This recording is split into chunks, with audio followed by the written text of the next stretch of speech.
मसीह यीशु के अजीम नाम में आप तमाम देखने और सुनने वालों को पास्टर सलीम अनायत का सलाम कबूल हो। आज हम डैनियल सलीम ऑफिशियल पर फिर से हाज़िर हैं और आपके लिए अनायत खुदाबंदी प्रोग्राम में एक और मैसेज लेकर हाज़िर हुआ हूं। तो आइए कलाम मुक़द्दस में से हम देखेंगे।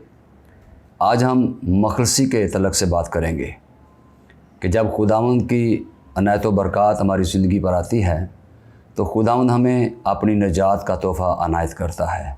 तो कलाम मुक़द्दस में हम देखेंगे अय्यूब की किताब उसका 19 बाब उसकी 25 और 26 आयत में लिखा है, खुदावंद का बंदा अय्यूब नबी जो है यूँ फरमाता है, लेकिन मैं जानता हूँ कि मेरा मखलसी देने वाला ज़िंदा है और आखिरकार वो ज़मीन पर खड़ा होगा और अपनी खाल के इस तरह बर्बाद होने के बाद भी मैं अपने जिस्म में से खुदावंद को देखूँगा। खुदावंद के कलाम के पढ़े सुने जाने पर खुदावंद की ख़ास बरकत हो। मेरे अज़ीज़ों, कलाम मुक़द्दस में अभी हमने देखा है कि खुदावंद का बंदा अय्यूब जो है वो खुदावंद की अनायत व बरक़ात का शुक्रिया अदा करता है। वो फरमाता है कि मेरा जो मखलसी देने वाला, मेरा जो निजात देने वाला वो ज़िंदा है।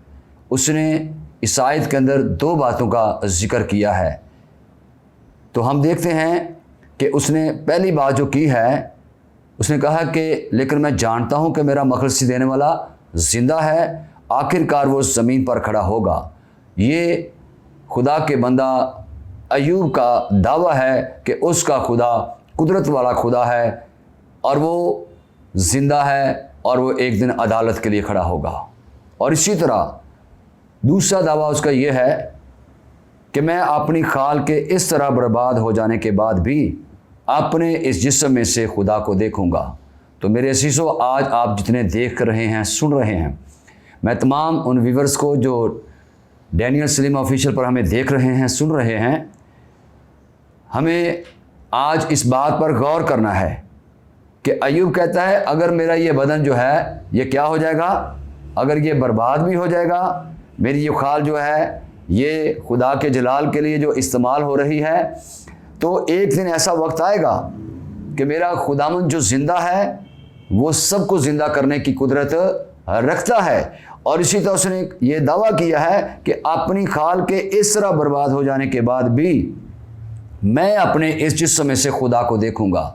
तो ये एक बहुत बड़ा दावा है, बहुत बड़ा ऑनर है जो उसके पास है कि उसे इस बात की उम्मीद है कि उसका खुदा ज़िंदगी का मालिक है, मखलसी देने वाला है। यहाँ पर खुदा ने अपनी इस शख्सियत को ज़ाहिर किया कि जब वो इंसानी रूप में उसका बेटा जब आया है तो वो भी ऐसा ही है। आइए अय्यूब की किताब में हम इस शख्स को देखते हैं कि इसकी बाबत खुदा के कलाम में क्या लिखा है। कलाम मुक़द्दस में अय्यूब की किताब उसके पहले बाब की पहली आयत में लिखा है, उसकी सरज़मीन में अय्यूब नाम एक शख्स था।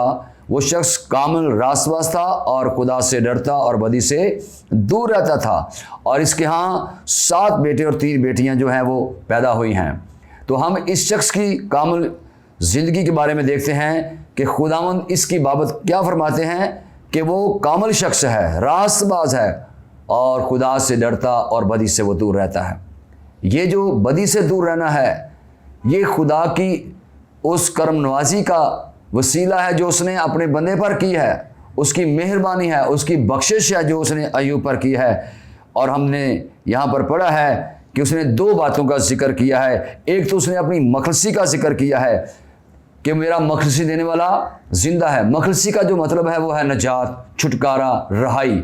आज आप जो देख रहे हैं, मैं आपसे पूछना चाहता हूं, क्या आप मखलसी पा चुके हैं? क्या आप निजात पा चुके हैं? क्या आप छुटकारा पा चुके हैं? यहाँ पर अय्यूब जो है वो इस बात का दावा करता है कि उसका मखलसी देने वाला, यानी जिसने उसको मखलसी दी है, रहाई दी है, निजात बख्शी है, वो ज़िंदा है। और दूसरी बात उसने यहाँ पर यूँ बयान की है, वो इस बात का दावा करता है कि मैं अपनी खाल के इस तरह बर्बाद हो जाने के बाद भी इस बदन में से खुदा को देखूंगा, क्योंकि उसका बदन जो था वो खुदा के जलाल के लिए बर्बाद हुआ था। कितने जानते हैं कि अय्यूब का क्या हाल हुआ था? हम सब जानते हैं यकीनन कि उसके बदन के अंदर हम सुनते हैं और पढ़ते हैं कि कीड़े पड़ गए थे, उसकी बॉडी ख़राब हो गई और इस कदर दुखी, इस कदर अज़ियत का वो शिकार हुआ, उसकी बॉडी को ख़राब कर दिया गया। और ये सारे का सारा सिलसिला इब्लीस और खुदा के दरमियान जो बहस व तकरार था। खुदा ने अपने बंदे अय्यूब का जिक्र किया कि मेरा बंदा अय्यूब जो है वो मुझसे डरता है, वो कामल रासबाज है और वो खुदा से डरता और बदी से दूर रहता है। इब्लीस खुदा को कहता है कि तूने अपनी बरक़ात से, तूने अपनी अनायत से उसे भरा हुआ है, तेरी अनायत व बरक़ात उसकी ज़िंदगी पर हैं, तूने सब कुछ उसको दिया है, तूने उसके मालो मता, उसकी हर एक चीज़ पर अपने पाक फरिश्तों की बाड़ लगाई हुई है। मेरे असीसो, ये दावा अय्यूब का इसीलिए है क्योंकि उसका बदन खुदा के जलाल के लिए बर्बाद हुआ था। लेकिन अब अय्यूब कहता है कि मैं इसी बदन में से खुदा को देखूंगा, खुदा उसे फिर से जलाली बदन अता करेगा ताकि इब्लीस शर्मिंदा हो, उसे पता चले कि अगर मैंने उसके बदन को ख़राब कर दिया था तो खुदा ने उसे फिर से जलाली बदन दे दिया है। हालेलुया। और इसी तरह अगर हम वफादार होंगे, अगर हम अपनी मखलसी और अपनी निजात के अंदर कायम रहेंगे, जिस तरह अय्यूब खुदा का बंदा कायम रहा और खुदा ने उसकी सारी मुसीबत को देखा और खुदा ने उसके उस अल्फाज को भी जो उसके मुंह से निकले जब वो नहायत तकलीफ़ के अंदर था और उसकी बीवी उसकी मुखालफत करती है और इब्लीस उसकी बीवी में होकर काम कर रहा है। और मेरे शीशो वहाँ पर लिखा है कि जब वो सख्त अज़ियत के अंदर था, जब उसके 10 के 10 बच्चे मार दिए गए, उसका मालो मता छीन लिया गया और उसके अपने बदन के अंदर, उसके जिस्म के अंदर फोड़े हैं, फिंसियाँ हैं, तकलीफ़ दी गई है। और लिखा है सर की चांदी से लेकर पाँव के तलवा तक उसको दर्दनाक दुख दिया गया। वो जो फोड़े उसके बदन पर निकले, वो जो अज़ियत उसके बदन पर थी, उसने पैर की एड़ी से लेकर सर की चांदी तक उसे दुखी किया हुआ था। और वो चिल्लाता था, चीखता था। और एक रोज़ उसकी बीवी कहती है, तू अपने खुदा की तफ़कीर कर और मर जा। मेरे असीसो, गौर तलब बात अय्यूब की ज़िंदगी के तलक से आज हम सीख रहे हैं। खुदा का बंदा अय्यूब क्या कहता है? खुदावंद सुख दे और दुख ना दे, तू तो नादान औरतों जैसी बातें करती है। मेरे असीसो, उसने किसी बात में भी ख़ता नहीं की, कोई बेजा अल्फाज अपनी ज़बान से खुदा की शान में नहीं कहा, बल्कि मेरे असीसो जब सब कुछ छिन गया तो अय्यूब जो कामल रासबाज था, जिसका खुदा ने दावा किया, हम कलाम मुक़द्दस में देखते हैं कि उसने अपना पहरन चाक किया, अपना सर मुड़ाया और ज़मीन पर सजदा में पड़ गया, सरनगू हो गया और कहने लगा, तूने दिया था, तूने ले लिया है, तेरा ही नाम मुबारक है। मेरे असीसो, उसने खुदा की तमाम अनायत व बरक़ात का शुक्रिया अदा किया। उसने खुदा के ख़िलाफ़ कुछ नहीं कहा, बल्कि उसने खुदा के नाम को छलाल दिया है। अय्यूब क्या कहता है? आइए देखते हैं कि मैं इस खाल के बर्बाद हो जाने पर भी क्या करूँगा? अपने खुदा को देखूँगा। ये अय्यूब का दावा है कि वो खुदा को देखेगा। अगर ये खलड़ी बर्बाद होगी है, हम जानते हैं खुदा का हुक्म है कि खाक खाक में जा मिलेगा। मेरे असीज़ों, हम ये भी जानते हैं इफिसियों 6:10 में लिखा है कि खून और गोश्त खुदा की बादशाही के वारिस नहीं हैं। इसलिए अगर ये बदन बर्बाद भी हो जाए तो आपने परेशान नहीं होना। हमारे अंदर जो खुदा का रूह है, बात उसकी हो रही है कि खुदा फिर से हमें जलाली बदन देगा, खुदा हमें रूह में उठा खड़ा करेगा। इसलिए अय्यूब कहता है, उसके दावा क्या है कि मैं अपने खुदा को देखूंगा। अगर हम देखें कलाम मुक़द्दस में मत्ती की इंजील उसके 5 बाब की 8 आयत में भी लिखा है, मुबारक हैं वो जो पाक दिल हैं क्योंकि वो खुदा को देखेंगे। हालेलुया। अगर आपका दिल पाक है तो आप किसको देखेंगे? खुदा को देखेंगे। और अय्यूब अपने मुखलसी देने वाले के मतलब क्या कहता है? क्योंकि उसका मुखलसी देने वाला मरा हुआ नहीं है, कब्र के अंदर नहीं है, मट्टी के नीचे नहीं है, बल्कि उसका मुखलसी देने वाला जिंदा है। हालेलुया। इसलिए मेरे अज़ीज़ों, वो कहता है कि मेरा मुखलसी देने वाला एक दिन खड़ा होगा, एक दिन वो अदालत के लिए आएगा और मैं जब वो अदालत के लिए आएगा तो मैं मेरे अज़ीज़ों क्या करूँगा? उसको देखूँगा। क्यों देखूंगा? क्योंकि उसके पास ये हक है। अगर हम यूहन्ना की इंजील उसके पहले बाब उसकी 12 आयत को देखें तो लिखा है, लेकिन जितनों ने उसे कबूल किया उसने उन्हें खुदा के फर्जंद बनने का हक बख्शा है। ये हक है उसके पास कि वो खुदा का बेटा है, रूहानी बेटा। खुदा ने उसे मखलसी दिया, गुनाहों से छुटकारा दिया है, नजात बख्शी है। इसलिए वो कहता है कि मैं अपने मखलसी देने वाले को जानता हूँ कि वो एक दिन ज़मीन पर क्या करेगा, खड़ा होगा। और मेरे अज़ीज़ों, जब हम यूहन्ना की इंजील उसके 3 बाब की दुआत को पढ़ते हैं तो वहाँ पर लिखा है, हम इस वक्त खुदा के फरजंद हैं और अभी तक ये ज़ाहिर नहीं हुआ कि और क्या होंगे। इतना जानता हूँ कि जब वो ज़ाहिर होगा तो कलाम मुक़द्दस में लिखा है कि हम भी उसकी मानद होंगे और उसको वैसा ही देखेंगे जैसा हमारा खुदा है। हालेलुया। फरिश्तों ने भी उसके खड़ा होने की बात की है, जिंदा होने की बात की है। जैसे अय्यूब कहता है कि वो मेरा जो मखलसी देने वाला एक दिन ज़मीन पर खड़ा होगा, तो इस ज़मीन पर खड़ा होने की बाबत मैं आपको हवाला देना चाहता हूँ। मत्ती की अंजील उसके 28 बाब की 5 आयत में मेरे अज़ीज़ों, जो बात यहाँ पर अय्यूब ने की है वो बात फरिश्तों ने बताई है। फरिश्तों ने औरतों से कहा कि मैं जानता हूँ कि तुम यीशु को ढूंढती हो, वो यहाँ नहीं है क्योंकि वो अपने कहने के मुताबिक जी उठा है। आओ ये जगह देखो जहाँ खुदा पड़ा था। हालेलुया। मेरे अज़ीज़ों, अय्यूब यही तो कहता है कि वो ज़मीन पर खड़ा होगा। जब हम मुकाशवा की किताब में देखते हैं उसके खड़ा होने को, ज़िंदा होने को, तो इसके पहले बाब के देखें, मुकाशवा पहला बाब उसकी 17 से 18 आयत के अंदर एक और हवाला हमें मिलता है।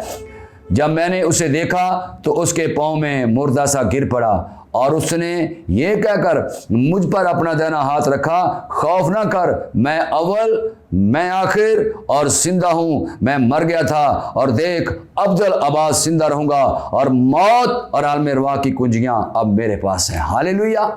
यही वो दावा था जो अय्यूब ने किया कि मेरा मखलसी देने वाला क्या है जी, जिंदा है, बाइख्तियार है। यहाँ पर लिखा है मौत और आलम अरवाह की कुंजियाँ मेरे पास हैं। कुंजियाँ मेरे अज़ीज़ों इख्तियार को ज़ाहिर करती हैं कि अब मौत पर फतह पाने के बाद यीशु जो है, हमारा खुदावंद जो है, वो इख्तियार कुल है।